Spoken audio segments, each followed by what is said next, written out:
Swami Vivekananda scholarship নিয়ে তোমাদের অনেক প্রশ্ন রয়েছে, সেই সমস্ত প্রশ্নের উত্তর আজকের এই ভিডিওতে দেব। যেমন তোমাদের অনেকের প্রশ্ন রয়েছে যে দাদা আমাদের ফার্স্ট সেমিস্টার বা সেকেন্ড সেমিস্টার যে কোনো একটা সেমিস্টারে সাপ্লি রয়েছে, আমরা কি স্বামী বিবেকানন্দ স্কলারশিপে আবেদন করতে পারবো? সেকেন্ড প্রশ্ন, দাদা আমাদের 60% থেকে 1% বা 2% নাম্বার কম রয়েছে, আমরা কি ফর্ম ফিল আপ করতে পারবো? দাদা আমাদের 60% নাম্বার আছে, কলেজে উঠে একবারও আবেদন করিনি, নতুন আবেদন করব, আমরা কি আবেদন করতে পারবো? 3 নাম্বার প্রশ্ন, দাদা আমরা রিনিউয়াল করার সময় কি আমাদের ব্যাংকের ডিটেলস পরিবর্তন করতে পারবো?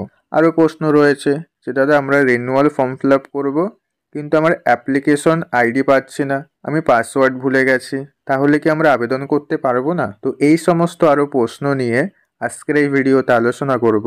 কাজেই তোমাদের জন্য আজকের ভিডিওটা গুরুত্বপূর্ণ একটা ভিডিও হতে চলেছে, তাই প্রত্যেকেই আজকের ভিডিওটা প্রথম থেকে শেষ পর্যন্ত দেখবে।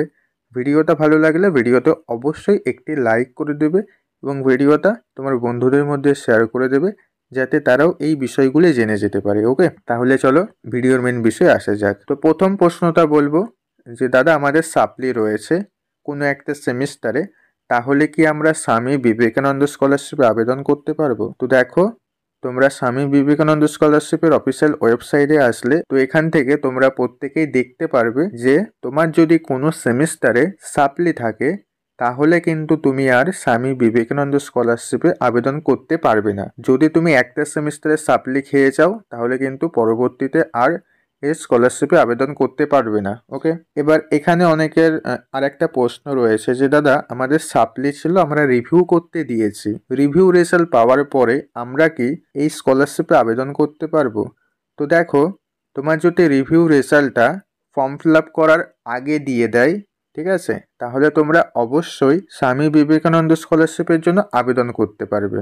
এবার ধরো সেই রিভিউ রেজাল্টটা ফর্ম ফিল আপ করার পরে দিয়েছে, ডেট পার হয়ে গেছে, তখন কিন্তু আর তুমি আবেদন করতে পারবে না। ওকে, তোমার নির্দিষ্ট যে সময় থাকে ফর্ম জমা দেওয়ার কলেজে, তার আগে রেজাল্ট দিয়ে দিলে তোমার ফর্ম ফিল আপ হয়ে গেলে তুমি অবশ্যই টাকা পাবে। ওকে, এবং আরও একটা প্রশ্ন থাকে যে ধরো তুমি রিভিউ করতে দিয়েছিলে, ফার্স্ট সেমিস্টারে তুমি পাস করে গেছো, কিন্তু ফার্স্ট সেমিস্টারে তুমি ফার্স্ট ইয়ারে পাস করে গেছো, কিন্তু তুমি ফার্স্ট ইয়ারে স্কলারশিপটা করতে পারোনি, তোমার 60% নাম্বার ছিল, তুমি কি তাহলে সেকেন্ড ইয়ারে সেই স্কলারশিপে রিনিউয়াল করতে পারবে? দেখো, তুমি আর রিনিউয়াল করতে পারবে না, তার কারণ হচ্ছে তোমার গ্যাপ হয়ে গেছে একটা ইয়ার, এই কারণে তুমি আর রিনিউয়াল করতে পারবে না।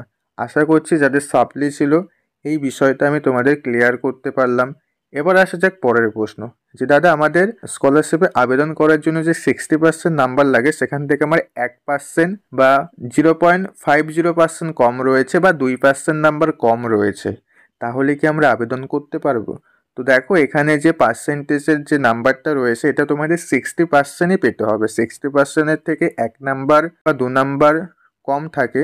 তো দেখো, ফর্ম ফিল আপ করার জন্য তোমাদের অবশ্যই 60% নাম্বার পেতে হবে, তবেই তোমরা স্বামী বিবেকানন্দ স্কলারশিপের জন্য আবেদন করতে পারবে। যদি 1 নাম্বার বা 2 নাম্বার কম থাকে, তাহলে কিন্তু আর তোমরা আবেদন করতে পারবে না। ওকে, তোমাদের পুরো বেকার আবেদন করা হবে। তাই যাদের নাম্বার কম রয়েছে, তোমরা অন্য স্কলারশিপে আবেদন করতে পারো। এবার আসা যাক যে দাদা আমরা কলেজে উঠে স্বামী বিবেকানন্দ স্কলারশিপের জন্য আবেদন করিনি, কিন্তু আমার ফার্স্ট ইয়ারে 60% নাম্বার রয়েছে বা আমার সেকেন্ড ইয়ারে 60% নাম্বার রয়েছে, তাহলে কি আমি নতুন করে স্বামী বিবেকানন্দ স্কলারশিপের জন্য আবেদন করতে পারবো? তো দেখো, কলেজে উঠে কিন্তু স্বামী বিবেকানন্দ স্কলারশিপে নতুন করে আবেদন হয় না, শুধুমাত্র রিনিউয়াল হয়ে থাকে। তোমাকে আগে উচ্চ মাধ্যমিকের রেজাল্টটা নিয়ে কলেজে যখন তুমি ভর্তি হয়েছিলে, ভর্তি হয়ে তুমি আবেদন করেছিলে উচ্চ মাধ্যমিকের রেজাল্টটা দিয়ে, সেটা হয়েছিল ফ্রেশ অ্যাপ্লিকেশন, অর্থাৎ নতুন অ্যাপ্লিকেশন। তারপর তুমি ফার্স্ট সেমিস্টার এবং সেকেন্ড সেমিস্টারের পরীক্ষা দিয়ে, তো সেই ফার্স্ট সেমিস্টার আর সেকেন্ড সেমিস্টারের রেজাল্ট দিয়ে সেকেন্ড ইয়ারে রিনিউয়াল করবে, ঠিক আছে? নতুন করে আর আবেদন তুমি করতে পারবে না। ওকে, অনেকেরই নাম্বার থাকে ফার্স্ট সেমিস্টার সেকেন্ড সেমিস্টার মিলিয়ে, অনেকের 60% নাম্বার থাকে, তারা চায় যে স্বামী বিবেকানন্দ স্কলারশিপে আবেদন করতে, কারণ তাদের 60% নাম্বার রয়েছে, কিন্তু তারা আবেদন করতে পারবে না। তার কারণ তারা যেহেতু কলেজে উঠে আবেদন করেনি, তাই নতুন করে আবেদন করতে পারবে না। কলেজে উঠে শুধুমাত্র রিনিউয়াল হয়। একবার টাকা পাওয়ার পরে সেকেন্ড ইয়ার, থার্ড ইয়ার তোমাদের রিনিউয়াল করতে হবে। ওকে, আশা করছি এই প্রশ্নটা যাদের ছিল তোমাদেরকে বোঝাতে পারলাম। এবার আসা যাক, রিনিউয়াল করার সময় কি ব্যাংকের ডিটেলস পরিবর্তন করা যাবে? হ্যাঁ, অবশ্যই। তুমি যখন রিনিউয়াল করবে তখন তুমি তোমার ব্যাংকের ডিটেলস পরিবর্তন করতে পারবে।